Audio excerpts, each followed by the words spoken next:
Ketua Program Studi Geomatika ITERA dan Wah, saya nggak bisa dengar, sinyalnya jelek.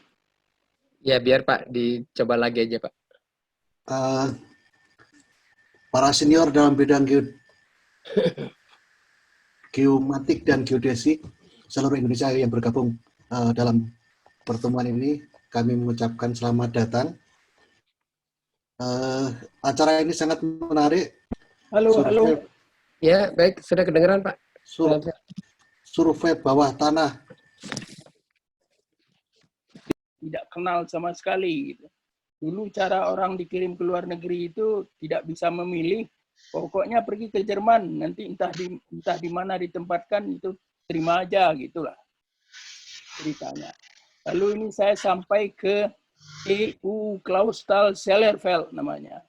Nah, itu technical university yang khusus untuk pertambangan. Kalau geodesinya pertambangan, kimianya untuk tambang, segala macamnya untuk tambang. Jadi saya diceburkan ke situ ke nama jurusannya itu Institut für Marktscheidewesen namanya.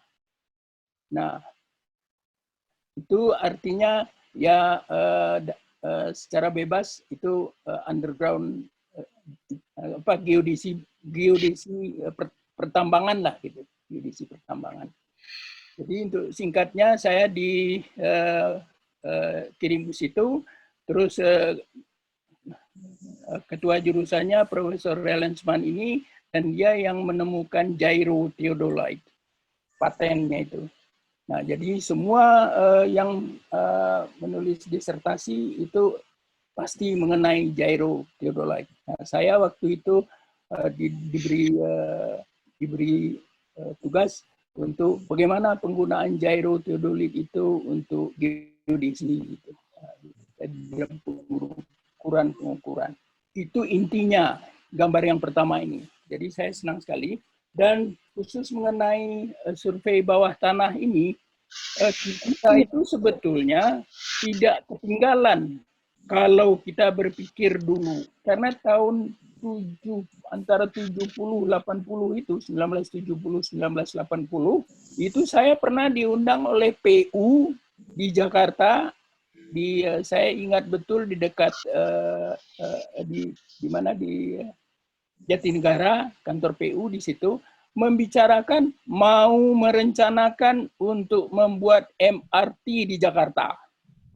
Bayangkan, katakan saja tahun 1980, MRT di Jakarta baru jadi tahun 2019. Jadi 39 tahun setelah ada rencana baru dilaksanakan. Nah, itu komentar saya mengenai kelambatan berpikir negara kita gitu untuk melaksanakan sesuatu keinginan. Lalu yang kedua, saya sudah mengajarkan ilmu survei bawah tanah itu SBT itu di ITENAS. Lalu barangkali untuk gimana ini kayaknya?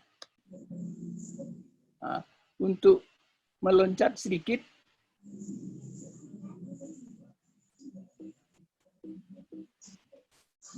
Ini ada yang kelihatan di sini. Ini. Kelihatan Pak Edam? Halo? Halo? Kelihatan Pak Syamsir. Suara saya nggak kedengaran ya? Kedengaran Pak. Jelas. Terdengar Pak, terdengar. Jadi saya di dalam ini biar loncat-loncat aja ya itunya. Ini saya melihat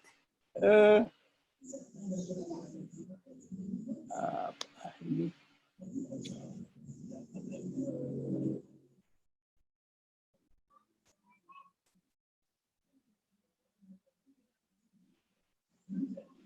Silakan Pak. Nah, ya ini kita itu ini satu contoh ya terowongan Simplon di Swiss itu. Itu kalau kita lihat itu direncanakannya tahun 1976 lalu baru dibuat tahun 1899 98, 12 tahun. 12 tahun. Lalu kemudian di kita ini ya, ini catatan saya di ITENAS, waktu saya mengajar survei bawah tanah di sana, ini ada satu skripsi, judulnya Desain dan Survei Jalur Kereta Api Bawah Tanah, atau yang sekarang disebut MRT itu. Itu pada tahun 2004. Itu sudah jadi itu. Jadi tahun 2004 itu sudah ada desain MRT di bawah tanah untuk Kota Bandung. Saya malah mengatakan ini kalau diserahkan ke Kota Bandung, kalau punya dana bisa buat MRT. 2004. Sekarang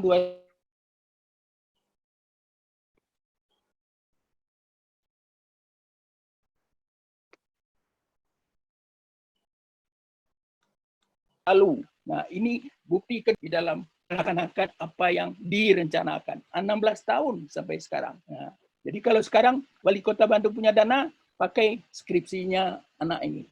Itu komentar saya untuk soal bagaimana lambatnya pemerintah untuk merespons kemajuan. Nah, jadi kembali ke sini.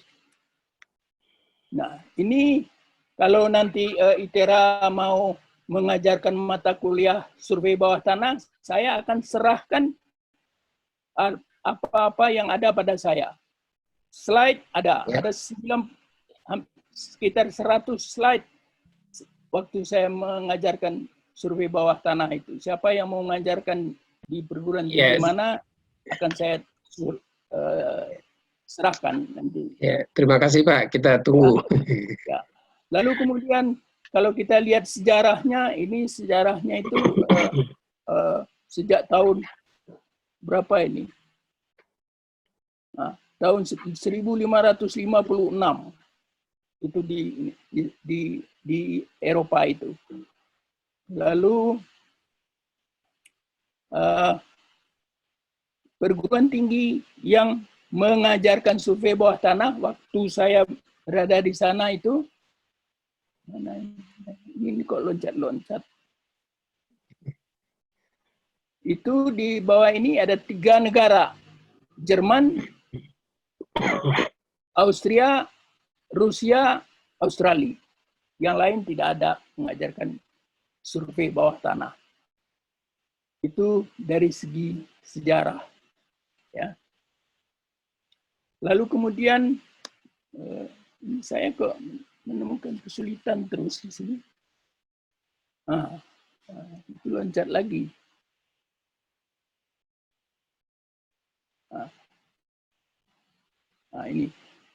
Ini ada sejarah survei bawah tanah, kegunaan survei bawah tanah, dan segala macam itu. Saya serahkan ada 11 butir, itu yang dibicarakan pada kuliah survei bawah tanah. Lalu ini sejarah tadi, lalu ini kebutuhan ruang bawah tanah, luas lahan yang di udara atau di darat berkurang, lalu orang ke bawah tanah. Nah, sekarang sudah lebih daripada itu. Gitu.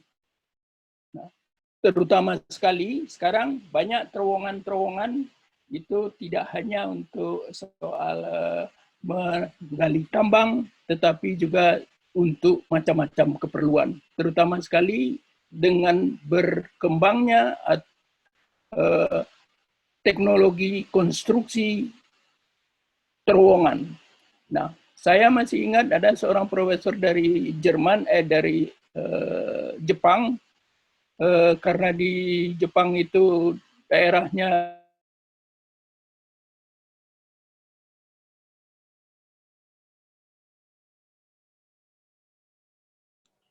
Halo, kayaknya keputus Pak. Sinyalnya.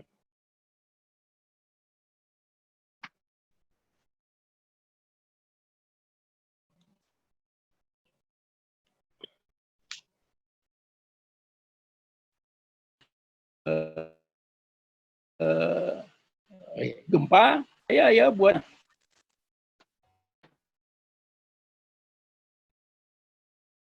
Ya, sinyal Bapak agak putus-putus, Pak. Oh, hilang.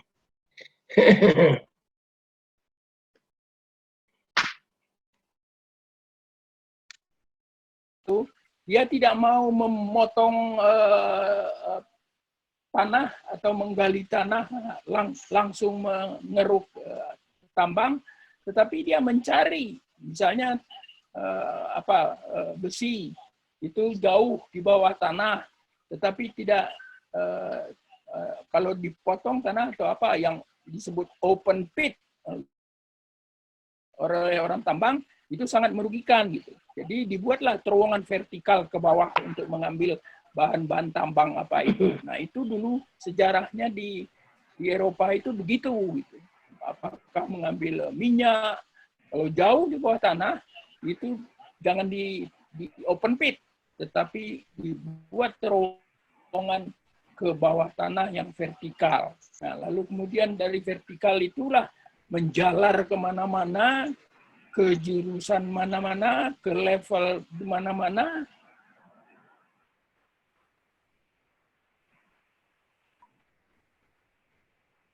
Mengambil bahan tambang. Nah, kalau di kita, umumnya tapi merusak pemandangan. Nah, itu yang perlu diperhatikan sekarang. Nah, sekarang itu pemerintah misalnya tidak banyak mengetahui akibat daripada cara menambang dengan open pit itu. Nah, oleh sebab itulah gyro, jadi bisa beberapa kilometer ke bawah untuk mengambil bahan tambang.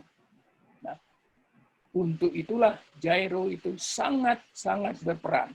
Nah, oleh sebab itu, lalu kemudian gyro ini menjadi alat utama dalam menentukan survei-survei pertambangan yang jauh di bawah permukaan tanah. Nah, itu mengenai sejarah gyro itu. Nah, ini misalnya gambar gyro, theodolit, dan kalau di bawah tanah apa itu, keuntungan gyro itu, dia langsung kita bisa dari satu titik ke titik berikutnya, itu langsung mendapat azimut geografis. Jadi dengan arah utara ke pusat, ke kutub utara. Jadi seperti kalau kita membuat poligon di bawah tanah itu seperti poligon kompas. Tapi kalau kompas arah nolnya itu ke kutub utara magnetis. Kalau ini ke kutub utara geodetis. Gitu. Jadi langsung azimut atau apa yang kita kenal di geodesi itu sudut jurusan. Gitu. Jadi perambatan kesalahan sudut-sudut poligon itu teratasi dengan menggunakan gyro ini tadi. Jadi oleh sebab itulah penemuan gyro oleh Profesor Relansman itu sangat diapresiasi waktu zaman dulu itu. Dan sampai sekarang pun itu masih digunakan. Nah ini, jadi itu gyro.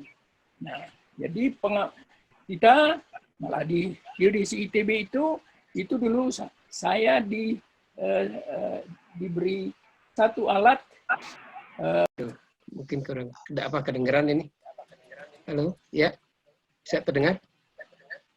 Kedengaran Pak Irdam? Oke ya, terima kasih Pak Samsir. Walaupun kita agak tersendat-sendat, namun alhamdulillah bisa kita selesaikan. Untuk selanjutnya kita lanjutkan saja kepada presentasi Pak Rizal Putra Arinta. Sebelum sedikit saya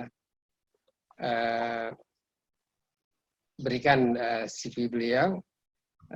Di sini adalah Pak Rizal Putra Arinta ST, tinggal di Mojokerto. Kemudian Bachelor Degree of Engineering in Geomatic Engineering pada 2010 sampai 2015 di Institut Teknologi 10 November ITS. Dengan beberapa di sini saya lihat banyak sekali pengalaman beliau, sehingga mungkin bisa menyampaikan pengalaman-pengalaman tersebut. Terakhir, beliau ada di Freeport, ya, di Timika.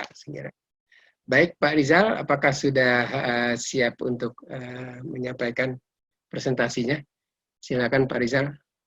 Baik, Pak. Terima kasih atas kesempatannya. Oh ya, sebentar saya mungkin Pak Samsir selanjutnya. ini kan dulu ya. Halo? Ya. Ya, silakan mungkin Udah bisa saya share screen langsung ya, Pak? ya silakan coba. Ya, saya kira bisa.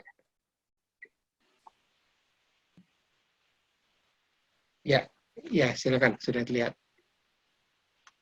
Oke, sebelum kita mulai, terima kasih atas kesempatan yang diberikan oleh Institut Teknologi Sumatera, dalam hal ini Pak Iqdam Madil, kemudian juga Pak Sukrasno sebagai Wakil Rektor, dan juga dosen-dosen di ITERA yang lain, kemudian dari Prof. Samsir, mohon izin untuk saya cerita-cerita sedikit ini Prof, tentang apa yang saya kerjakan di sana. Kemudian ada Pak Bambang dan Pak Yuwono dari dosen kami di ITS juga. Mohon izin Pak untuk menyampaikan sedikit cerita-cerita saja, ya, tidak ada teori, tidak ada materi sebetulnya. Silakan. Terima kasih banyak. Kan Pak Rizal, kami juga harap bisa banyak pengalaman di share. Saya mulai saja Pak ya. Ya, silakan Pak Rizal. Jadi sudah disinggung banyak tadi dengan Prof. Samsir bahwa asal-usul dari underground survei ya, saya juga banyak mendapatkan ilmu dan pengalaman dari beliau. Seperti yang sudah dijelaskan tadi bahwa Prof. Samsir banyak menjelaskan tentang kecanggihan alat gyrotheodolit itu. Ya, kemudian selanjutnya terkait underground mining metode yang ada di kebanyakan tambang bawah tanah. Jadi underground mining itu sebuah metode untuk mengambil ore dari bawah tanah dengan aman, ekonomis, serta sedikit sekali kemungkinan menghasilkan limbah. Jadi begitu. Ya, di sebelah kiri gambar yang saya sajikan adalah sebuah desain tambang bawah tanah yang ada di tambang Afrika sana. Jadi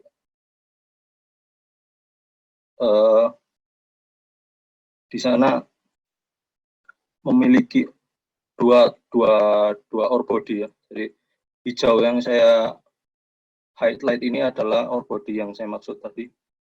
Jadi ore body ini akan ditambang melalui sistem penambangan bawah tanah. Ya. Jadi penambangan bawah tanah yang pertama, jadi yang sebelah kiri adalah sistemnya block caving. Kemudian yang kedua adalah cut and fill atau stopping. Jadi di tambang bawah tanah secara umum itu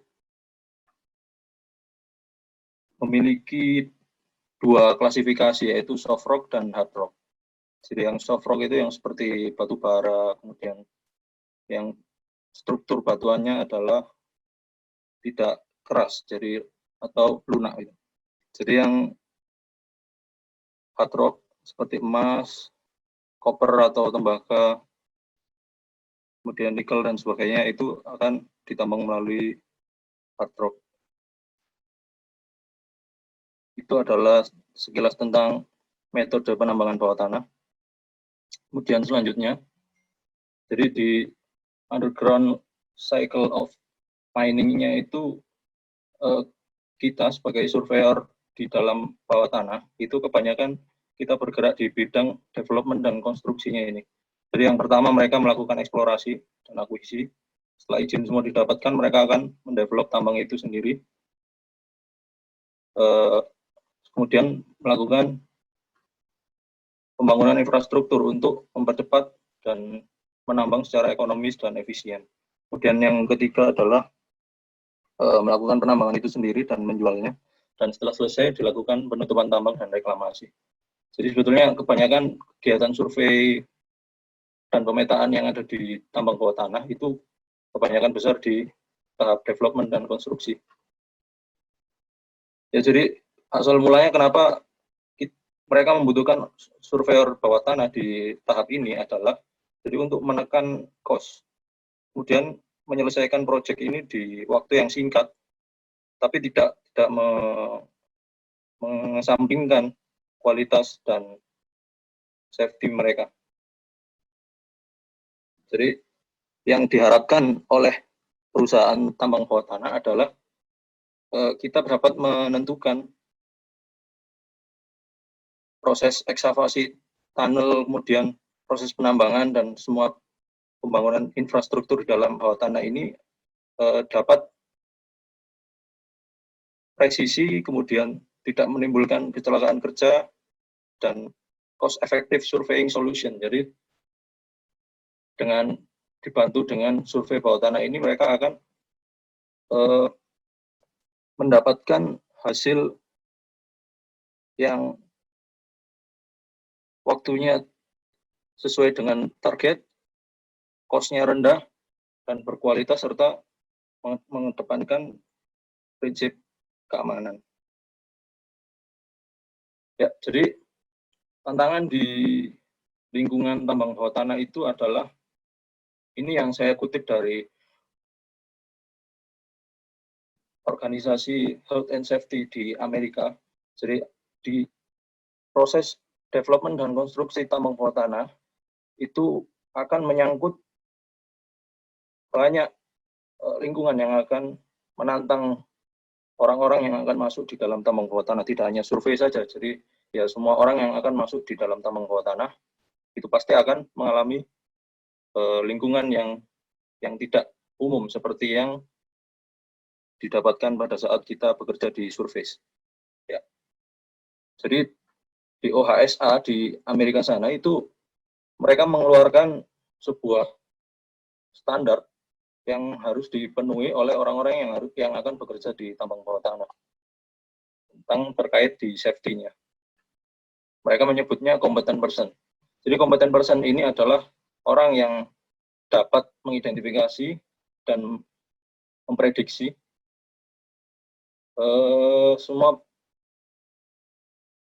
bahaya yang ada di sekitar kondisi kerja mereka. Nah, kemudian di sini dijelaskan bagaimanakah cara untuk menjadi orang-orang yang kompeten bisa bekerja di underground environment ini. Ada dua cara sebetulnya yang kita bisa identifikasi. Jadi yang pertama, memang sudah berpengalaman di tambang bawah tanah. Kemudian yang kedua, membutuhkan beberapa training untuk sebelum kita bisa masuk ke tambang bawah tanah. Training yang dibutuhkan oleh orang-orang yang akan bekerja di dalam underground adalah ya seperti ini. Jadi yang pertama, kondisi udara dan ventilasi, kemudian pengendalian banjir, air yang berlebih, kemudian dikenalkan dan didemonstrasikan bagaimana cara untuk menggunakan personal protective equipment, self rescue.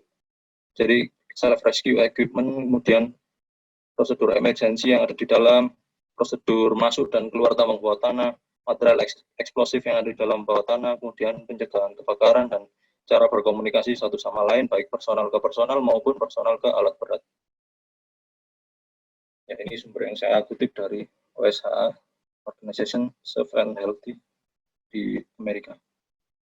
Ya, saya akan putarkan sedikit video terkait bagaimana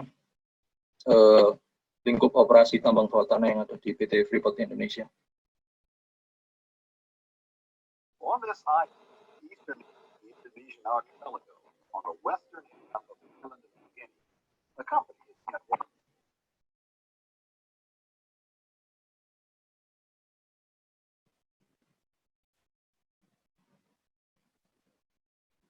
For 4 decades, Bisa didengar suaranya, Pak? mining of the world's great ore bodies. Bisa kedengeran Pak, kedengeran. Baik. Mungkin suaranya agak kurang jelas gitu. Operate one of the largest mining operations on the globe. This is a bird's eye view of what we call our project area. As we move from sea level at the port of Amama Power through the lowlands portion of the project area, the local city of Timika, Freeport's lowlands community in Kuala Kencana, a logistics transfer point at milepost 50 and into the highlands. The primary PTFI town site in Bagapura, Ridge Camp, where thousands of workers are housed. The mill, Agak kurang nih. Ya, Pak. heavy equipment, access tritium for heat. Jadi yang ada di Grasberg open pit sebelah atas ini adalah proses penambangan bawah tanah yang bentar lagi akan segera habis dan akan berubah menjadi proses penambangan bawah tanah. some the Grasberg pit, 14,000 above sea level. At the top of the project lies Contract Work Area A. The heart of it is the Grasberg Minerals District. It is well known as one of the world's greatest ore zones, containing the world's largest single reserves of copper and gold. Mining at Grasberg began in 1990, and production has steadily increased through the years. Here's a look at how Grasberg will be mined through the end of the open pit life in 2016.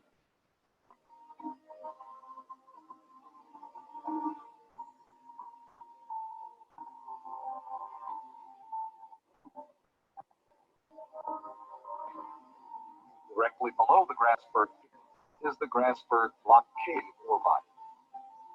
The Grasberg open pit is one of 3 mines in the district currently in production. To see the others and the real future of the operation, we move below the surface. Directly below the Grasberg open pit lies the Grasberg Block Cave mine in development. The lines you see here in red indicate future construction, many miles of tunnels and drifts. Ones already in place use, reaching Liar deposit related to future underground production. And as we move eastward to one of the current underground mines, Gasa, which began production in 2010, it is designed to ramp up to 7,000 tons of ore per day in 2014.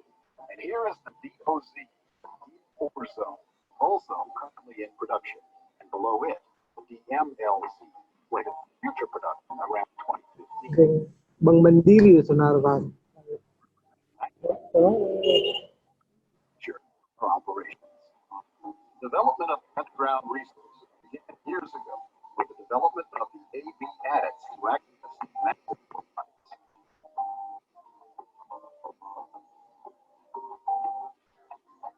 Our journey from the surface to the Grasberg underground ore body begins at Rich Camp Yard, where we enter the AB adits and travel to the Grasberg terminal. You can follow our progress with the map on the left. Along the way, spurred bubble the main adits lead to the Big Gossan, ultimately reaching the as well as the MLZ. These adits serve as our main material in and out of the ground.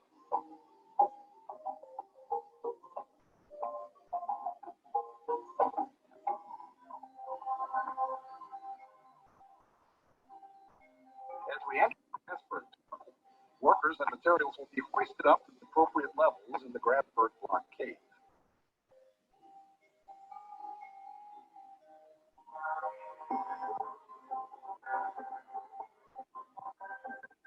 In addition to the terminal level, there are 3 additional levels.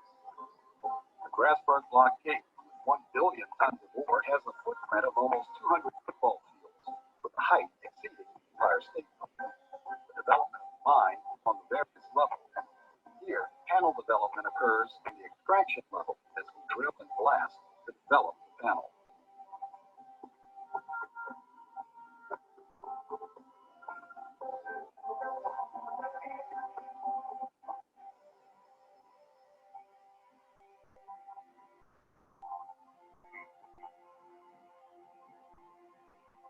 We move up 20 meters to the undercut level.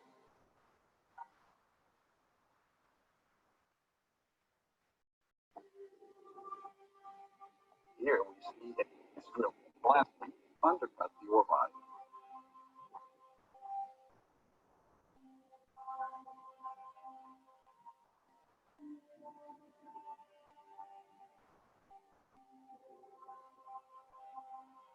This undercutting will allow the ore to cave under its own weight. Once caved, draw points are developed on the extraction level. Over the life of the Grasberg Block Cave, we will develop over 2,400 draw points and mine the deposit at 160,000 metric tons of ore per day.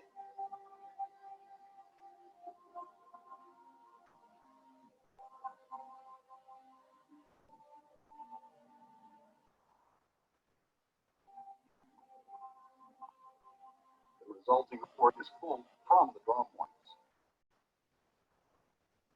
Ore is transported to the Grizzly ore pass to feed a series of train cars.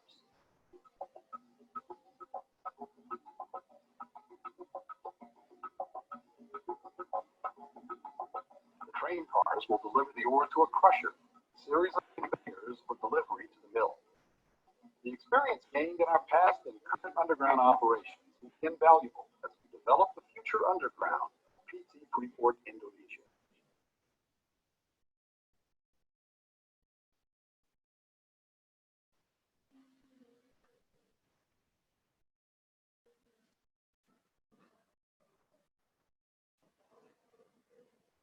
Ya, jadi tadi yang sedikit bisa saya sampaikan terkait bagaimana sistem operasi di tambang bawah tanah di Freeport. Jadi selanjutnya terkait sudah ada gambaran kan bagaimana ore di bawah tanah itu ditambang. Kemudian sudah ada juga gambaran bahwa apa saja yang kira-kira akan dikerjakan oleh seorang surveyor di bawah tanah. Kalau dilihat dari video tadi kan pasti banyak sekali itu yang akan dikerjakan. Kembali lagi ke basic seorang surveyor, yaitu kita tidak bisa bekerja kalau kita tidak memiliki sistem dengan control point yang bagus. Jadi kemudian kita harus berpikir bagaimana kita bisa membawa sebuah control point, jaringan control point, network control point ini ke dalam tambang bawah tanah. Jadi sebuah tambang atau tunnel pada umumnya itu pasti diawali dengan sebuah portal atau box cut, yaitu sebuah pintu masuk ke tambang lubang bawah tanah ini. Jadi kita masih bisa menggunakan teknologi GNSS untuk menentukan awal mula titik kita ditarik dari luar untuk kita bawa masuk ke dalam. Jadi kita tentukan benchmark yang mau kita pakai di luar tunnel, kemudian kita tarik masuk ke dalam. Nah, seperti yang sudah disampaikan Prof. Samsir tadi, bahwa ada teknologi gyro theodolite yang sekarang sudah ada juga gyro total station. Jadi kegunaannya itu adalah untuk mengontrol benchmark yang ada di luar ini.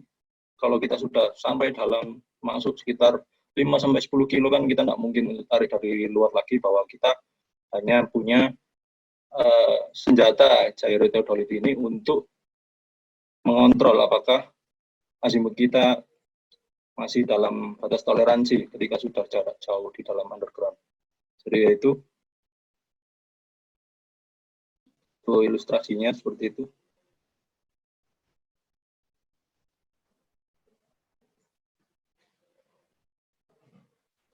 Ya, jadi kita harus melakukan reverse atau poligon dari luar tambang bawah tanah menuju ke dalam tambang bawah tanah. Jadi biasanya tahap ini akan kita lakukan beriringan. Jadi proses development, pembuatan terowongan itu berjalan, kita juga akan melakukan poligon juga. Jadi setiap kemajuan heading, kita juga akan melakukan kemajuan poligon. Jadi ini adalah potongan melintang dari sebuah tunnel. Mungkin ini yang MRT atau juga proses tambang yang untuk mengangkut biji ya. Jadi typical tunnel cross section seperti itu. Jadi di sebelah kanan ini kalau kita lihat ini prisma atau reflektor. Jadi yang sebelah kiri ini adalah bracket untuk berdiri total station atau alat kita. Ya, jadi kalau kita sudah menentukan titik kita di luar portal atau box cut, kita tentukan juga titik-titik yang ini. Yang prisma ini atau total station ini kita tentukan di dalam tambang bawah tanah. Jadi ini jaraknya dimisalkan 150 meter. Jadi 150 meter itu untuk titik yang berdiri total station. Kalau untuk prisma saya kira terlalu jauh 150 meter. Karena di dalam kan kita minim cahaya juga. Nah, setelah sudah kita punya dua control point di luar, misalkan kita tarik ke dalam underground, kita buat poligon terbuka biasanya. Kalau kita menginginkan poligon ini tertutup, biasanya kita melakukan pengikatan di sini kembali. Jadi poin ini maju, kemudian kembali di poin yang sama atau poin yang berbeda, kemudian diikatkan ke sini lagi. Jadi sistemnya sama dengan poligon tertutup terikat sempurna. Ya, setelah poligon ini kita selesai melakukan pengukuran dan pengolahan, maka sebelum kita melakukan pekerjaan, jadi kembali ke basic bahwa untuk berdiri di titik-titik ini, paling tidak kita harus mengakomodasi sistem yang trigonometri, jadi segitiga sama sisi, supaya distribusi sudutnya tidak terlalu acak. Jadi distribusinya sudutnya diusahakan merata. Ya. Ini adalah prisma-prisma ini, dan ini adalah berdiri alat. Jadi untuk pekerjaan, jadi setup instrumen kita bisa melakukan dua metode. Jadi yang pertama known backside. Known backside ini adalah, jadi poin-poin ini sudah kita ketahui titiknya. Jadi poin yang ini kita sudah ketahui titiknya, dan kemudian backside di poin ini juga di belakangnya, itu namanya known backside. Tapi kalau kita tidak menginginkan berdiri alat di sini, kita bisa berdiri alat di tengah-tengah sini. Kemudian kita backside pertama ke sini, backside kedua di prisma seperti ini yang ada di belakangnya atau di depannya.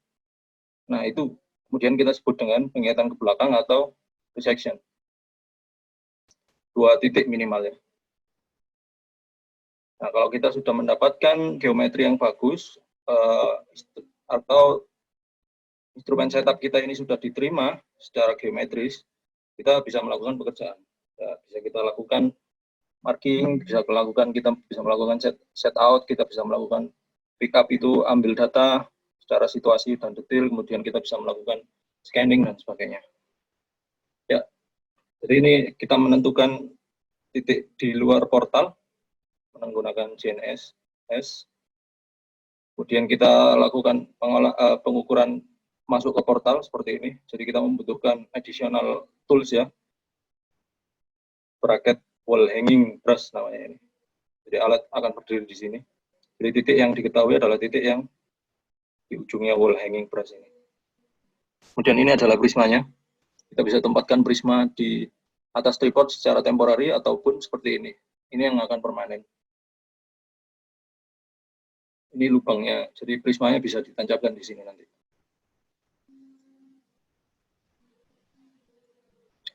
Ya, jadi untuk mencegah perambatan kesalahan yang semakin lebar, jadi kita harus mengetahui dulu faktor-faktor yang mempengaruhi perambatan kesalahan itu sendiri.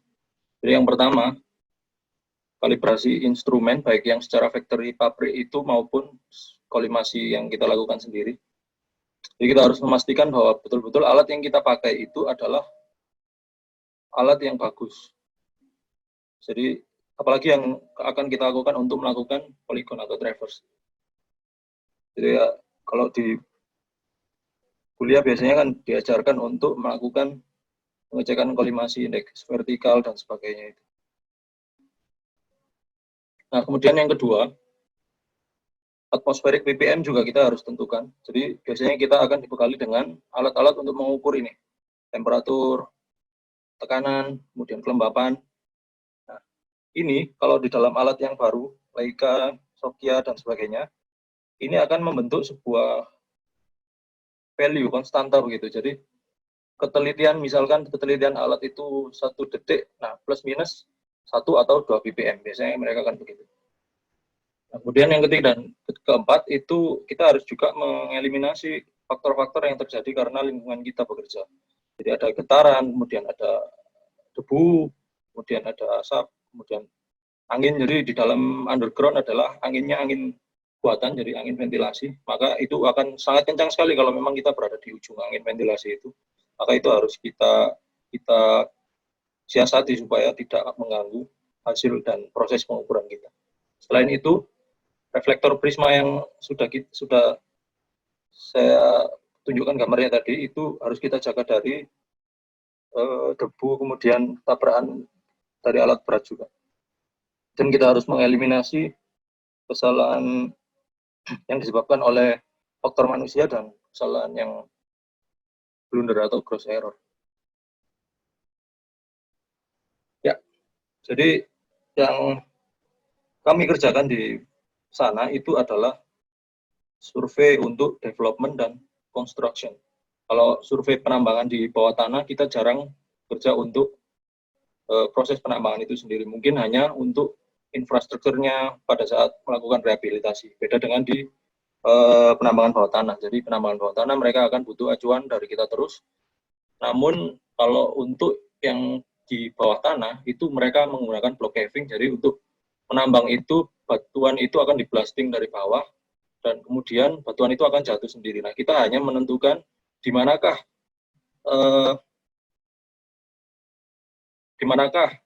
blasting itu akan dilakukan untuk menjatuhkan batuan yang dari atas itu. Jadi setelah batuan itu jatuh dengan sendirinya, maka total alat blood dan orang operation saja yang akan bekerja. Jadi untuk proses development, yaitu sebuah fase dari proses penambangan yang untuk menentukan arah atau akses untuk menuju ke deposit mineral itu sendiri. Jadi ada beberapa istilah di dalam tambang bawah tanah, yaitu untuk akses ini ada yang vertikal, ada yang horizontal.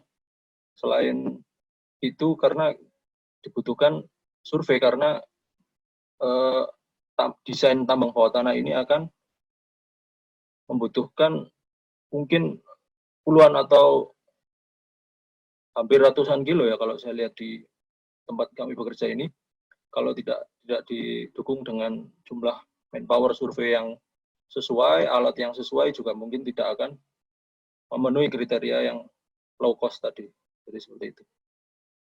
Jadi istilah-istilahnya yaitu adalah ada akses di bawah tanah. Edits itu adalah akses yang kita tempuh dari box cut atau portal tadi menuju ke extraction level. Kemudian ada declines. Declines itu adalah penghubung dari level 1 ke level yang lain, extraction ataupun undercut. Kemudian shaft itu akses yang digunakan untuk memindahkan ore itu, jadi biji yang sudah ditambang itu, kita pindahkan dari level atas ke level bawah, jadi dia vertikal dari atas ke bawah. Ya, ini adalah portal atau box cut yang tadi dimunculkan juga di dalam video. Nah, saya sambil menjelaskan bahwa ada dua sebetulnya metode untuk melakukan tunneling, yaitu menggunakan drill. Jadi seperti TBM yang dilakukan di MRT, atau dengan drill and blast. Jadi kebanyakan kalau tambang bawah tanah mereka akan menggunakan drill and blast. Nah, keuntungannya drill and blast ini dia bisa membuat cabang, jadi bisa belok, jadi bisa buat pertigaan, bisa buat perempatan, cross cut dan sebagainya. Kalau tunneling boring machine itu biasanya mereka lurus-lurus saja, karena untuk jalur yang memiliki alignment seperti rel kereta api, PLTA ataupun highway. Nah, sebelum alat yang saya tunjukkan ini bekerja, mereka butuh panduan dari survei. Nah, kalau teman-teman lihat dan bapak-bapak lihat semua, ini ada sebuah semacam garis ya.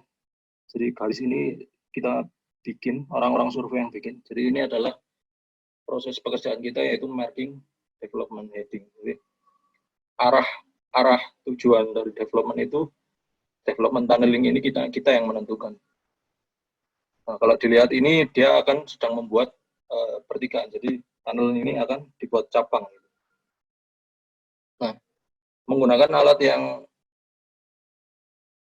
baru, kita bisa langsung import desain ke dalam total station ini, kemudian kita bisa melakukan markup. Jadi marking heading ini akan kita lakukan setiap periode setelah mereka bekerja selesai. Jadi setelah jambu ini akan melakukan drilling, maka mereka melakukan blasting. Setelah itu mereka akan melakukan ground support untuk memperkuat terowongan itu sendiri. Setelah itu kita akan melakukan markup kemudian untuk fase selanjutnya. Jadi seperti itu, maju terus gitu. Ya, ini contoh yang di luar portal. Jadi seperti ini bentuknya, marking yang kita buat itu. Ini orang survei yang akan membuat. Ya, jadi bisa dibayangkan ketika dari ujung depan sini sampai menuju ke sini, itu kita akan membuat development heading seperti ini terus. Ya, selanjutnya proses konstruksi atau infrastructure building yang di dalam underground itu juga membutuhkan orang-orang survei. Jadi supaya pekerjaan itu bisa berlangsung, akses jalan, fix fasilitas penunjang di dalam underground itu harus dibangun. Jadi contohnya adalah fasilitas transportasi, kemudian ore handling system bisa kita lakukan dengan truck haulage ataupun rail haulage. Jadi yang seperti yang sudah ditampilkan di awal Pak tadi bahwa di Grasberg Block Caving yang kita kerjakan di sana sekarang menggunakan rail haulage. Kemudian yang di DMLZ ataupun yang di DOZ mereka masih melakukan penambangan dengan metode truck haulage. Kemudian kita membuat juga orpas. Orpas itu adalah untuk menyimpan dan memindahkan ore yang sudah ditambang ini. Kemudian loading point atau chute gallery itu yang seperti kran valve yang akan terbuka ketika truk ataupun rel ini sudah berada di bawahnya, kemudian crusher dan conveyor untuk mengangkut ore ini dari dalam menuju keluar, crusher untuk menghancurkannya menjadi butiran-butiran yang lebih kecil. Ya, jadi kalau bisa dilihat ini adalah chute gallery atau loading point. Jadi di bawah sini nanti akan ada truk ataupun rel yang berjalan di bawah sini untuk mengangkut ore dari atas. Ya, sebelum ini dibangun, kita melakukan markup di atas sini. Jadi di mana posisi ini, kemudian center line di mana kita melakukan markup seperti ini.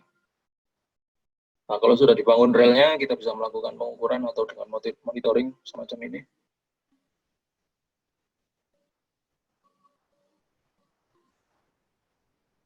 Ya, jadi di dalam juga kita kadang dibutuhkan untuk membangun fasilitas penunjang seperti kantor, tempat ibadah, lunchroom, tempat makan, dan sebagainya. Jadi ini yang ada di dalam sana ya, ada masjid di dalam bawah tanah dan juga ada gereja. Mereka bersebelahan. Jadi fixed asset ini bertujuan untuk menunjang kegiatan penambangan bawah tanah dan memastikan bahwa proses bisnis ini akan berjalan secara efektif dan efisien. Nah, ini ada video lagi, jadi yang kira-kira akan menunjukkan bahwa bagaimana biji-biji yang ada di dalam tanah ini diangkut dan dibawa keluar.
Kemudian lebih lanjut tentang data survei yang dibutuhkan atau kita collect di dalam tambang bawah tanah, mereka biasanya dibutuhkan untuk tujuan monitoring. Jadi tambang bawah tanah yang kami masuk setiap hari itu tidak berdiri aman-aman saja. Jadi karena proses penambangan itu sendiri, mereka terjadi ground movement yang dikarenakan stres dari batuan sendiri, kemudian karena memang seismik dan sebagainya. Jadi data-data dari survei ini dibutuhkan sebagai decision maker dari orang-orang geotechnical, apa yang harus mereka lakukan ketika ada ground movement. Jadi tambang bawah tanah itu pasti akan memunculkan efek samping, ya, istilahnya efek samping ya. pada saat itu biasanya akan lebih banyak efeknya ketika proses produksi itu sudah berjalan. Jadi ketika batuan yang ada di undercut level tadi diruntuhkan atau diblasting dari bawah untuk ditunggu runtuh dari bawah, itu mereka akan menghasilkan stress rock ataupun seismik karena batuan-batuan yang saling menggantung. Jadi secara komprehensif, geoteknikal dan survei ini mereka akan bersatu untuk menentukan bahwa tambang ini aman. Jadi kita yang memberikan data ke orang geoteknik akan memastikan bahwa oh ini masih aman, oh ini perlu ditutup, oh ini perlu direhabilitasi dan sebagainya. Jadi kita berperan di pemberian data dari survei ini untuk mereka.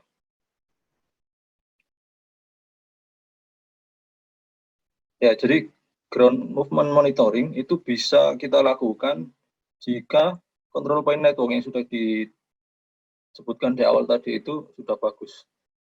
Sudah secara geospatially reference gitu kan, maksudnya sudah networknya sudah terkoneksi satu sama lain.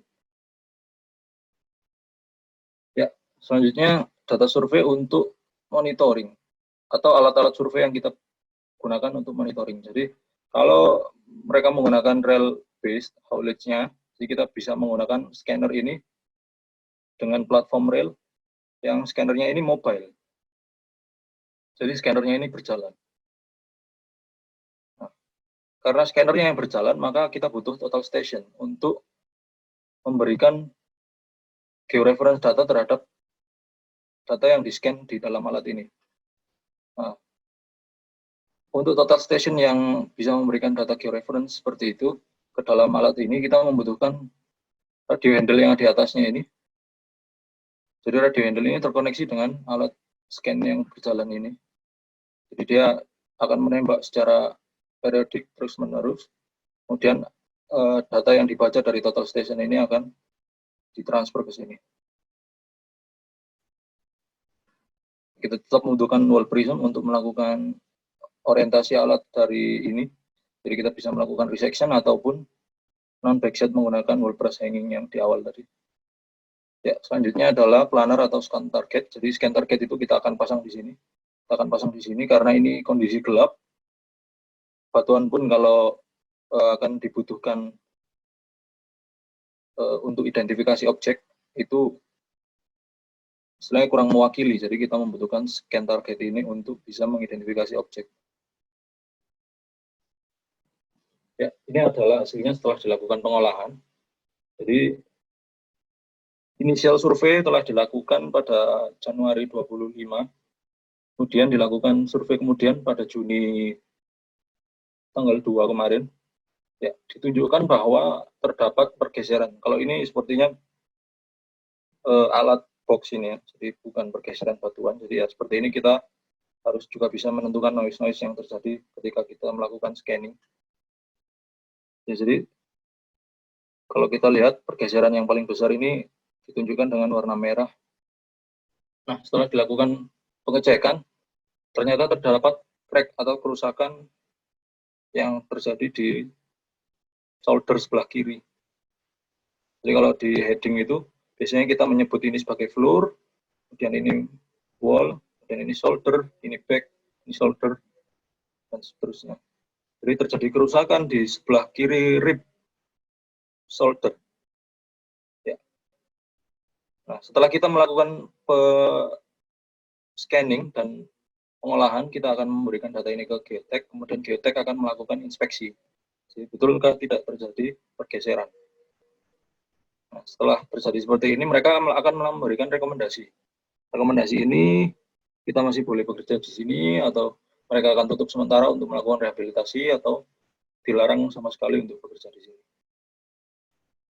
Jadi setelah dilakukan pengolahan, terjadi pergeseran hampir sampai dengan 12 cm pada area ini.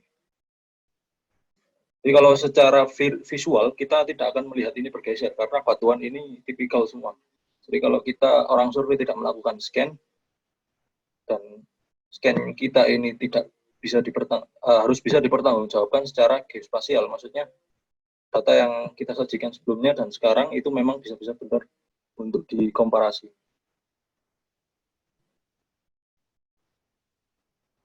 Ya, ini juga terjadi pergeseran hanya sekitar 3 cm di daerah crosscut. Atau juga bisa pada saat di lapangan, pekerja di lapangan melakukan inspeksi. Jadi mereka menemukan sebuah kejanggalan di rig, jadi terjadi retakan atau terjadi kabel-kabel yang ada di sini yang seharusnya menggantung mereka terjatuh. Nah, seperti itu bisa dilakukan oleh pekerja yang lain. Jadi mereka akan memberikan info ke orang geoteknik. Nah, geoteknik menunjuk kita untuk melakukan scan supaya mereka memiliki data ya, pergeseran yang secara saintifik pastinya berapa begitu. Nah, ini adalah untuk tunnel movement, jadi ground movement. Biasanya ini dilakukan karena untuk deteksi dini. Jadi jangan sampai kita tidak pernah melakukan scan dan monitoring, tiba-tiba heading ini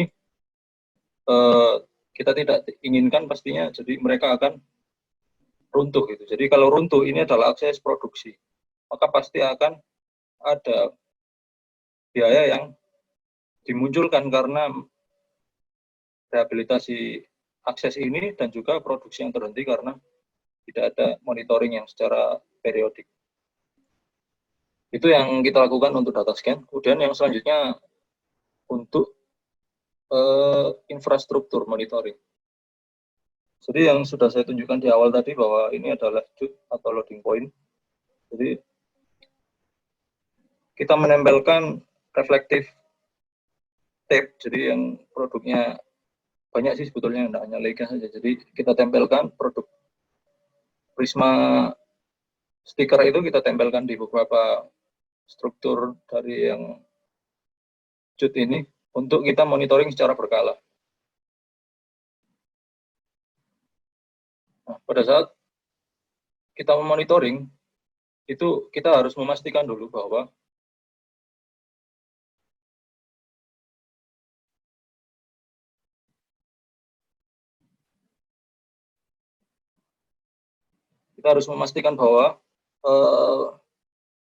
berdiri alat atau alat yang kita pakai ini memiliki geometri yang bagus. Jadi tidak ada masalah dengan jaringan poligon kita atau titik-titik kontrol kita, tidak ada masalah, masih bagus. Jadi kita bisa melakukan monitoring. Jadi kalau titik ini sudah bergeser, kita harus melakukan reverse lagi dari belakang atau titik yang masih kita anggap bagus. Jadi seperti itu.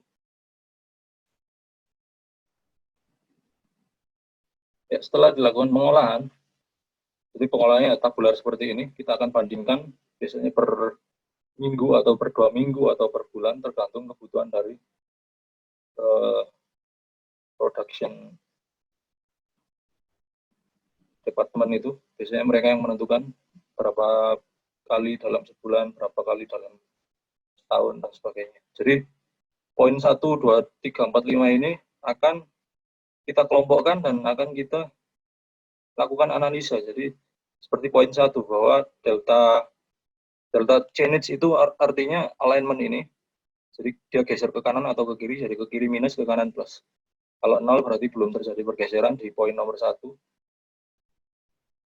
Nah, untuk offset, delta change ini maju ke depan dan ke belakang.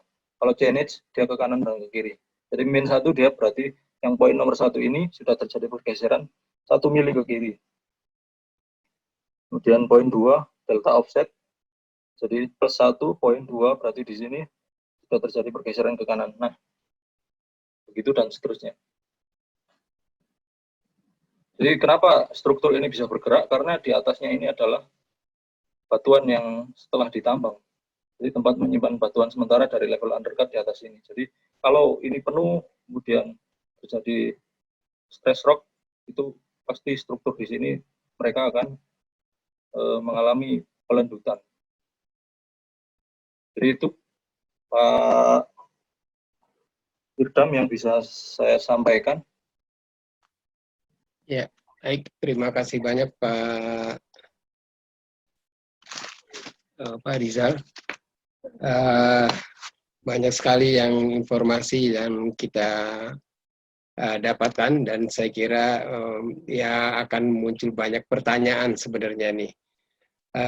Namun mungkin waktu kita juga tidak, saya belum tahu sampai jam berapa nih izin pemakaiannya Pak Redo, mungkin kita sambil berjalan nanti kita lihat sampai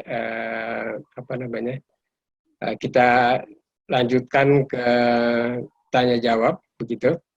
Saya kira kalau misalnya terlalu banyak yang bertanya jawab atau yang tidak kebagian bertanya, nanti silakan bisa melalui atau yang kesulitan untuk menanyakan langsung bisa melakukan dengan cara chatting ya. Tapi untuk ini sudah ada beberapa pertanyaan saya lihat nih Pak. Ini ya mungkin Pak Samsir mau bertanya dulu, silakan. Kalau Pak Samsir mau bertanya langsung, silakan Pak. Pertama, terima kasih mengenal Pak Syahrizal Putra Arinta. Saya kalau mendengar report, ingat masa lalu waktu saya juga bekerja di situ. Jadi saya misalnya itu membuat kerangka kontrol vertikalnya itu dari tepi pantai sampai ke apa itu tempatnya di atas itu? Tembagapura. Nah, Tembagapura. Sudah itu saya dengan rombongan tim saya juga melakukan pengukuran situasi untuk sebuah kota di tengah-tengah Papua itu yang bernama Kuala Kencana. Kuala Kencana. Nah, saya ini ingin bertanya, sejak saya menyelesaikan pengukuran itu, terus kemudian petanya dibawa ke Amerika, terus direncanakan oleh orang di sana, sudah itu dibawa lagi ke Papua, kemudian kota itu katanya sudah jadi. Apa betul itu? Silakan Pak. Jadi Pak Syahrizal bisa menangkap pertanyaan Pak Samsir. Jadi kalau yang dimaksud bahwa data yang dulu diukur dibawa ke Amerika biasanya dari Phoenix, Pak. Mereka yang akan melakukan redesign, biasanya begitu. Nah, sudah dilakukan redesign, kalau sudah siap untuk dieksekusi, maka akan dikirimkan kembali ke Papua untuk kita kerjakan, biasanya begitu. Nah, yang saya tanyakan kota itu, karena saya sering mendengar bahwa kota itu sudah jadi dan sangat modern gitu. Jadi betul, saya Pak. Malah mengomentari waktu itu, ini enak sekali untuk planolognya merencanakan sesuatu karena itu hutan belantara, tidak ada yang segala macam gitu. Betul, Pak. Sudah jadi, Pak. Sudah jadi, Pak. Jadi, Pak. Jadi tadi di video yang saya laksanakan balik ngapain ya? Ya, gimana? Jadi di video yang saya sampaikan itu kan ada gambaran dari Kuala Kencana. Sebetulnya memang Kuala Kencana memang kota yang bagus sekali sih, Pak. Jadi kalau untuk planologinya karena awalnya hutan, jadi mereka sangat mudah untuk menentukan tanpa melakukan restrukturisasi orang-orang yang ada di dalamnya. Jadi itu dikhususkan untuk orang-orang yang bekerja di daerah lowland. Itu untuk perkampungan orang-orang yang bekerja di lowland, Pak. Kalau yang di itu biasanya mereka terpusat di Tembagapura. Sekarang juga ada baru lagi pemukiman di Base Camp di Mil 72. Baik, masih ada Pak Samsir? Ya, lalu satu lagi itu mengenai soal saya tadi kan menyinggung juga survei bawah tanah untuk PLTA misalnya. Itu karena di Eropa itu ada ini saya lupa tempatnya begitu ya. Jadi di dataran tinggi itu orang tidak bisa membuat PLTA dan kemungkinan tapi ingin membuat PLTA karena di situ ada sungai besar gitu. Lalu teorinya yang paling ringkas itu menjelaskannya dia buat di situ terowongan vertikal ke bawah seberapa tinggi untuk bisa menggerakkan turbin di bawah. Nah, dari bawah itu dia buat terowongan keluar permukaan tanah lagi untuk membuang airnya kembali ke sungai yang di atas tadi itu. Gitu. Nah, itu teori sangat bagus sekali dan menurut saya juga bisa dipraktekkan di mana-mana itu. Gitu. Kalau mengenai membuat terowongan itu kita sudah pintar dan sudah bisa dalam pengertian juga termasuk untuk mendanainya gitu.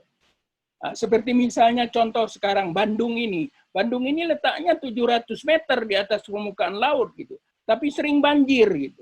Nah, mestinya kan bisa dibuat terowongan untuk mengalirkan air itu ke tempat yang lebih rendah dan malah keluarnya itu nanti bisa airnya ngocor keluar dan terjun gitu. Nah, buat lagi PLTA di situ gitu. Nah, teorinya kan begitu gitu.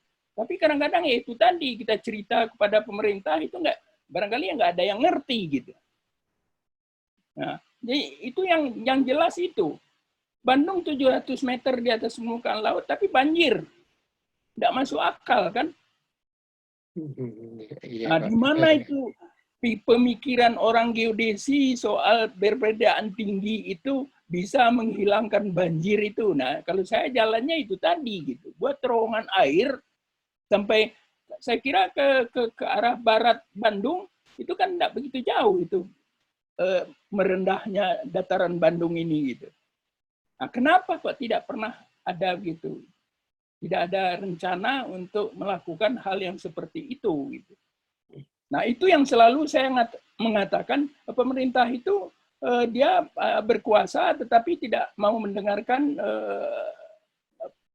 ide orang lain gitu. Dan tidak mau memikirkan, tidak mau mengerti. Gitu. Memang dia nggak ngerti, tapi nggak mau mengerti. Nah, itu yang saya alami dalam perjalanan hidup saya, banyak sekali yang seperti itu. Banyak ide, tapi nggak ngerti yang mengambil keputusan. Terima kasih Pak Idam, hanya itu aja sambil mengeluarkan unek-unek. Gitu. Tidak apa-apa. Ya, mudah-mudahan nanti bisa sampai ke yang berwenang, Pak. Baik, Pak Rizal, ini ada pertanyaan ini dari Pak Arif, M. Arif. Yaitu di sini, baik saya inikan aja, saya bacakan aja. Ini dalam Pak M. Arif Triani, teknis dalam UG Mining. Dalam underground mining banyak saya lihat ada premark pada tunnel yang dipasang sangat banyak dengan jarak berdekatan. Mungkin bisa dilihat di chat. Yang saya ingin tanyakan, apakah premark yang dipasang tersebut ada kaitannya dengan teknis survei? Dan apa kegunaannya premark tersebut? Yang kedua, apakah surveyor ikut andil dalam pengamatan geoteknik secara kontinu pada underground mining?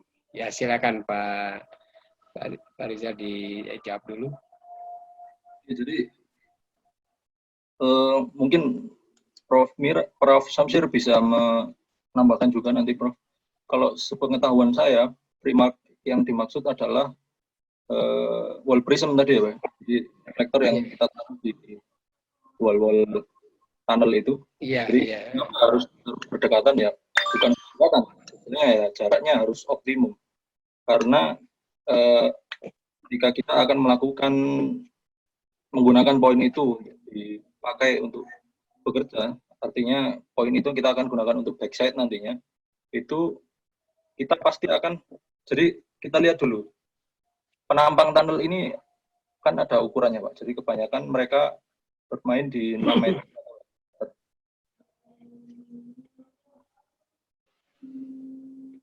Kalau di 8 meter, maka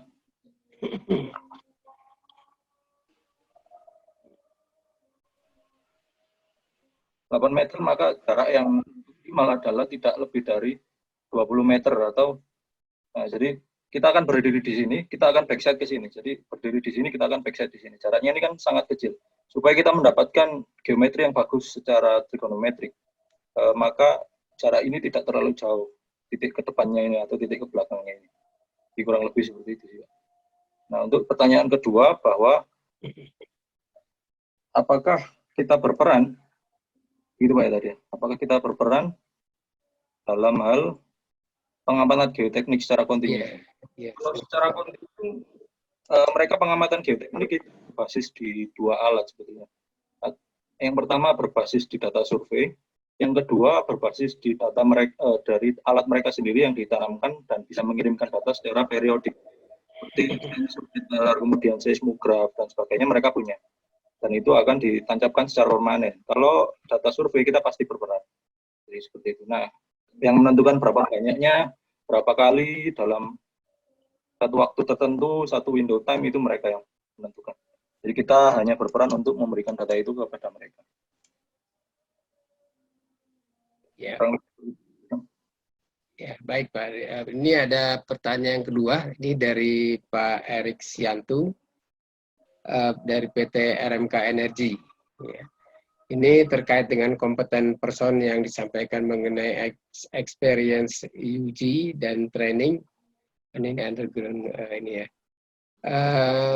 Apakah saran Bapak bagi kami fresh graduate agar kami bisa mendapat experience sementara ya banyak perusahaan mencari kandidat karyawan dengan minimal pengalaman sekian tahun. Ya ini semacam apa ya? Di satu sisi mereka minta pengalaman, di sisi lain yang orang baru graduate tentunya nggak punya pengalaman.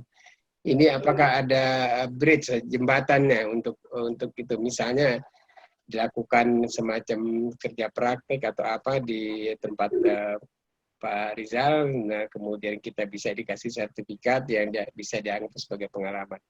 Mungkin silakan Pak Rizal, silakan ditanggapi.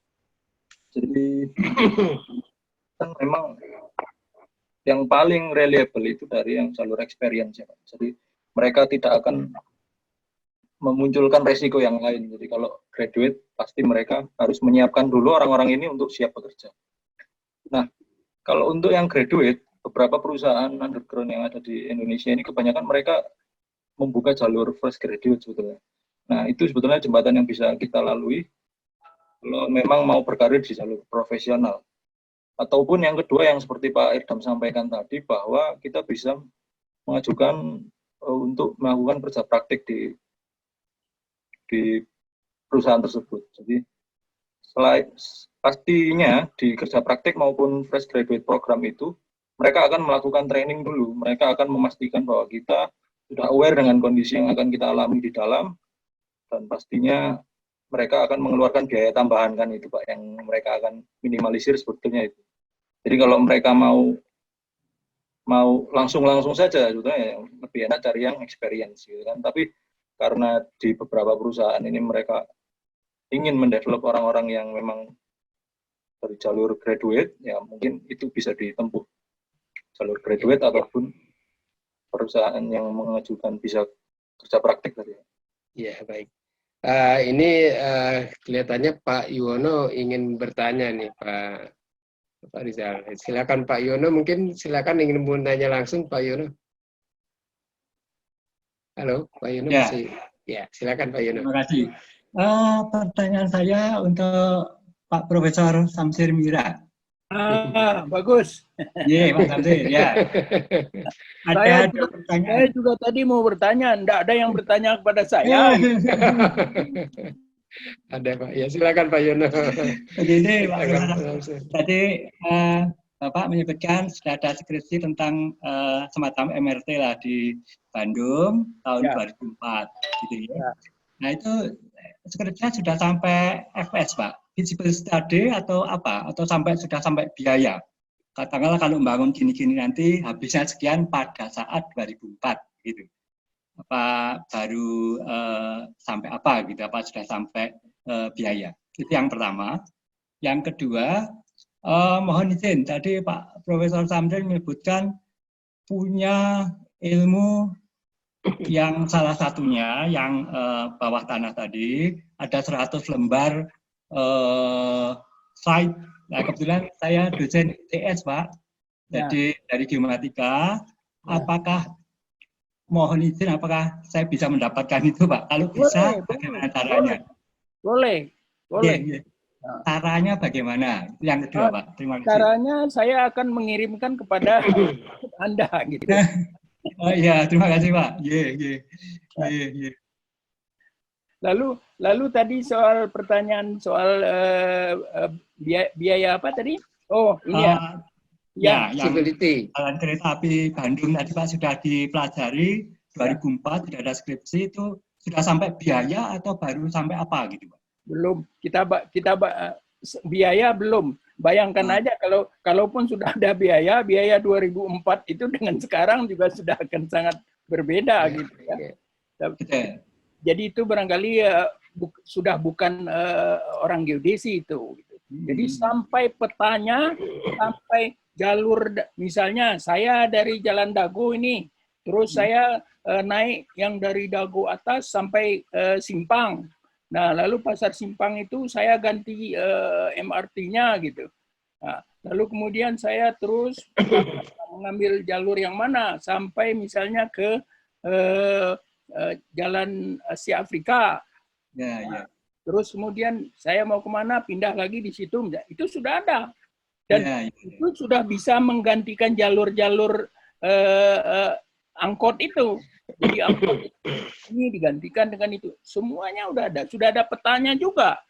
Jadi sudah ada juga stasiun-stasiun yang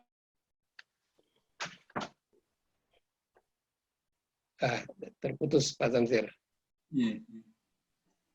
Ya. Terima kasih Profesor Samsir.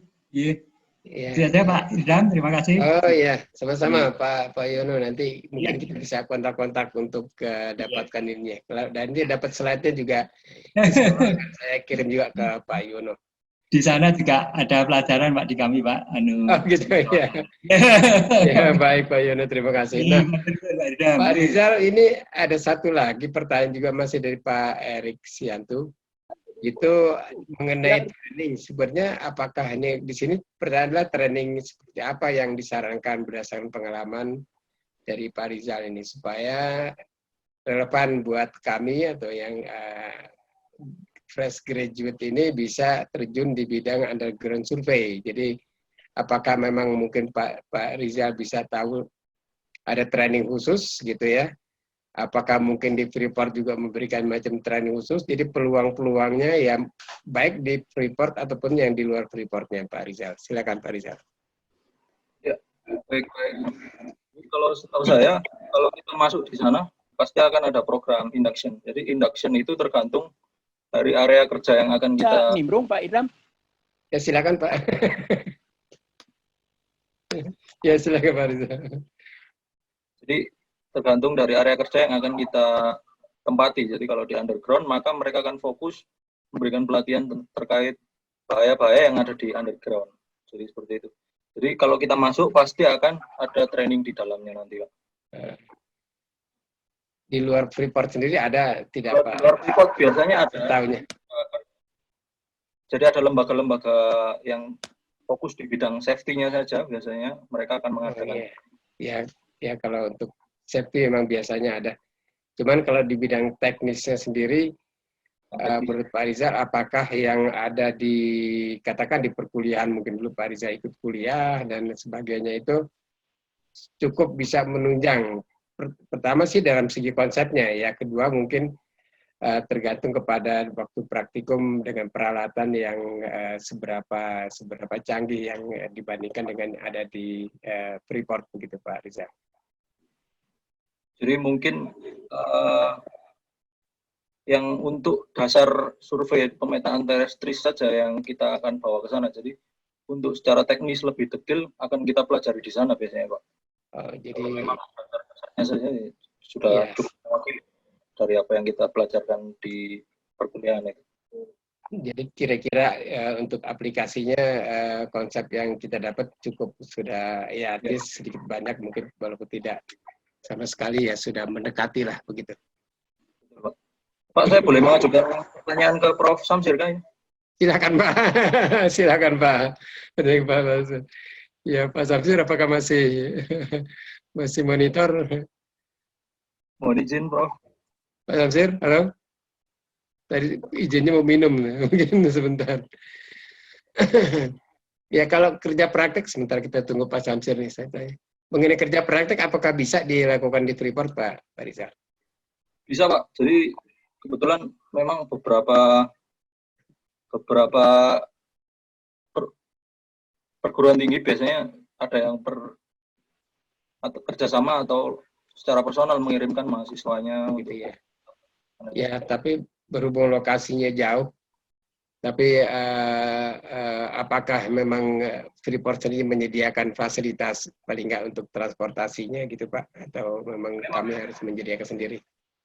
Jadi ada sistem rekrutmen yang kira-kira hampir mirip dengan penerimaan karyawan baru Pak. Jadi nanti segala macam akomodasi dari rumah sampai dengan site akan disediakan oleh mereka biasanya. Tapi dalam kondisi seperti ini mungkin menurut saya masih terbatas ya Pak, kalau misalkan mau kerja. Baik. Ya ini, halo Pak Samsir, apakah sudah kembali? Halo? Halo, wah kelihatannya masih ini. Atau ada mungkin yang mau disampaikan juga? Sementara ya kalau memang saya bisa bantu jawab, saya akan jawab. Tapi kalau nanti saya bisa sampaikan ke Pak Samsir juga, atau Pak Samsir mungkin nanti kalau datang bisa menjawabnya gitu. Bisa nanya, Dam? Silakan, mau kemana nih? Silakan, mau Pak Bambang, silakan Pak Bambang. Saya tadi udah ngacungin tangan, soalnya udah kali-kali, cuman saya nggak kelihatan. Silakan aja interupsi. Baik, terima kasih. Saya tertarik tadi dari Pak Samsir itu mungkin ini adalah awal dari segala pengukuran tambang ya, mungkin ya, dari itu suatu pengetahuan yang bagus ya sebagai fundamental daripada pengukuran tambang. Mungkin dari yang Pak Sarijal ya, ini menarik sekali ya, ini karena ada safety engineering sudah masuk ya, semuanya masuk karena ini adalah udah penambangan, tambang bukan eksplorasi lagi Pak ya. Nah di sini saya lihat yang terakhir ya, itu kita udah menggunakan BIM Pak ya, jadi pakai TLS ya. Jadi dan ini akan menarik sekali ya. Jadi dari yang dulunya kita lakukan pakai istilahnya manual, kita bidik satu-satu, sekarang itu kita bisa langsung membuat point cloud gitu ya. Jadi itu akan lebih mudah ya. Tinggal masalah sebaran titik kontrolnya saja, itu mungkin bagaimana, dan mungkin Pak Sarijal di sana mungkin lebih ini ya, lebih mudah lagi. Jadi setiap action itu langsung bisa diterapkan dengan TLS tadi ya kan, kita merekam semua titik-titik tadi itu yang ada di setiap aktivitas penambangan itu bisa direkod dengan baik gitu. Bahkan untuk merekonstruksinya juga baik gitu. Dan ini menarik sekali gitu. Terus kemudian saya tahun 2000 itu pernah ke Kuala Kencana Pak. Jadi Kuala Kencana itu emang suatu kota eksklusif waktu baru dibuka waktu itu. Di sana itu ada satu supermarket besar yang boleh masuk hanya pegawai tertentu saja itu. Ya, tapi di sini tuh hero ternyata. Jadi waktu itu ya tahun 2000 ya. Nah, nama-nama jalannya juga masih nama-nama Amerika ya, pakai nama-nama pakai land kayak nama-nama di BSD gitulah, nama-nama jalannya itu ya. Tapi ya itu emang benar-benar satu hutan yang dibuat jadi kota. Mungkin itu realisasi yang punya Pak Samsir ya. Tapi yang menarik sekali itu adalah dari ini masalah bagaimana hasil core tadi itu ya, itu kan turun dibawa langsung ke itu ya, ke pantai ya. Saya kan waktu itu di sana itu. Nah itu dibuat dalam suatu konsentrat material ya, cairan gitu ya. Terus kemudian langsung masuk kapal itu ya, langsung hilang gitu ya. Saya nggak ngerti langsung kemana itu waktu itu. Nah itu kira-kira gimana Pak? Kok jadi mulai dari gunung tadi itu langsung bisa masuk ke pipa, langsung hilang gitu, nggak tahu kemana habis itu gitu. Nah itu aja saya masih bingung, nggak ngerti saya itu. Dibawa kemana habis itu ya? Terima kasih Pak. Tanya saya itu aja. Terima kasih Pak Bambang. Jadi kalau di Freeport itu metodenya adalah diflotasi Pak. Ore yang sudah dihaluskan dalam bentuk yang lebih halus lagi, sudah tidak macam bentuk batuan, jadi hampir semacam biji kopi itu Pak. Nah itu akan dicairkan dengan cairan kimia tertentu, dialirkan lewat pipa dari atas sampai dengan ke pelabuhan. Nah kemudian di pelabuhan akan dikeringkan kembali. Nah maka yang dikeringkan kembali menjadi konsentrat lagi. Nah, setelah Terus Jerman dibawa kemana itu Pak? Langsung hilang aja kan itu escape, semuanya kapalnya ngilang nggak jelas itu. ya langsung dimasukkan ke smelter. Oh, Dimasukkan ke smelter. iya iya iya iya. Ya, oke. Oke, menarik sekali Pak itu. Jadi emang banyak hal-hal yang menarik. Kalau bedanya dengan yang di PTBA bagaimana Pak? Itu kan kalau PTBA kan lebih rendah ya. Kalau ini kan terlalu dalam ya. Kalau PTBA juga sama juga dia lakukan apa itu istilah membuat terowongan juga ya. Jadi Kalau di yang PTBA. di itu yang di Bukit Barisan itu, Pak. Yang Ya, di Asam. Tanjung Enim, Tanjung Enim. Palembang. Ya, Di Tanjung Enim. Palembang, Tanjung Enim. Di tahun saya belum pernah ya. Dan di sana tuh saya lihat itu memang dia juga salah satunya yang dia pakai apa itu underground juga ya. Tapi tidak sedalam di Freeport gitu. Jadi dia mengambilnya juga pakai lori-lori gitu, masih apa itu mungkin lebih sederhana daripada yang di Freeport. Kalau Freeport itu kan suatu gunung besar yang dalamnya adalah semuanya core material ya, yang siap untuk dia apa itu diolah gitu, segala ininya. Baik Pak, itu aja Pak. Terima kasih Pak. Jadi ini suatu komprehensif ya untuk sistem apa itu yang punya Pak Syarial ini udah modern ya sebetulnya ini. Jadi mulai dari safety-nya juga ada ya. Nah kita juga udah mulai mikir safety ya, mulai apa itu cara kerja kita udah pakai helm, pakai rompi ya, cara kerja itu jadi SOP kita udah mulai bagus juga untuk survei yang sekarang ya. Jadi kalau zaman dulu kan enggak itu. Jadi dulu kan asal bawa payung aja ya, paling aman gitu. Kalau sekarang ini pakaiannya juga udah bagus, siapa yang survei siapa, tahu kelihatan. Baik, terima kasih Pak. Ya, Terima baik. kasih Pak Ida. Iya, terima kasih Pak Bambang. Pak Samsir, apakah sudah bisa terima pertanyaan Pak Samsir? Halo? Halo, terima kasih Pak Idam. Yuk, baik. Ya, saya tanya Pak Samsir. Pak Samsir mungkin. Halo Pak Samsir? Oh, belum kelihatannya, belum ada. Oke, Pak. Atau mungkin Pak Rizal menyampaikan ke saya dulu sebelum ke Pak Samsir. Sebetulnya terkait ini, Pak, yang disampaikan Pak Samsir pada saat beliau kuliah di Jerman itu bahwa penemu gyrotheodolit adalah ya istilahnya saya kurang mendengar tadi dosen beliau atau rekanan beliau gitu. Nah, saya kan di Freeport juga menggunakan gyro total station. Iya. Melakukan controlling. Oh iya, nanti mungkin saya tanyakan, tapi biasanya Pak Santi cerita-cerita memang kegiatannya memang sangat terkait dengan produk gyronya itu sendiri. Jadi makanya kemudian bisa dapat oleh-oleh gyronya begitu. Nah, kemudian dengan peralatan nih Pak Rizal, ini ada pertanyaan sebenarnya dari ITERA lah yang selama ini Pak Zulfikar. Mungkin ada apakah kemungkinan peralatannya expire di sana gitu kemudian bisa dihibah ke perguruan tinggi gitu, atau bukan mungkin ya di samping juga mungkin untuk jadi macam museum, ataupun juga kita bisa mempelajari konsep-konsepnya begitu Pak Rizal. Apakah itu ada enggak kira-kira ya? Kalau peralatan, jadi saya pernah mendapatkan beberapa tahun yang lalu bahwa dari Underground Survey Department di PTFI itu menyumbangkan sejumlah alat di STT-NAS Jayapura kalau tidak salah, dan juga di ITB kalau tidak salah saya. Nah, apa yang disampaikan Pak Irdam ini memungkinkan begitu Pak. Tapi secara teknisnya lebih lanjut bagaimana nanti akan saya cari tahu ketika sesudah selesai. Iya, baik Pak. Kalau memang nanti ada lagi yang ingin dihibahkan ya tolong didaftarkan aja ini dari ITERA ini Pak.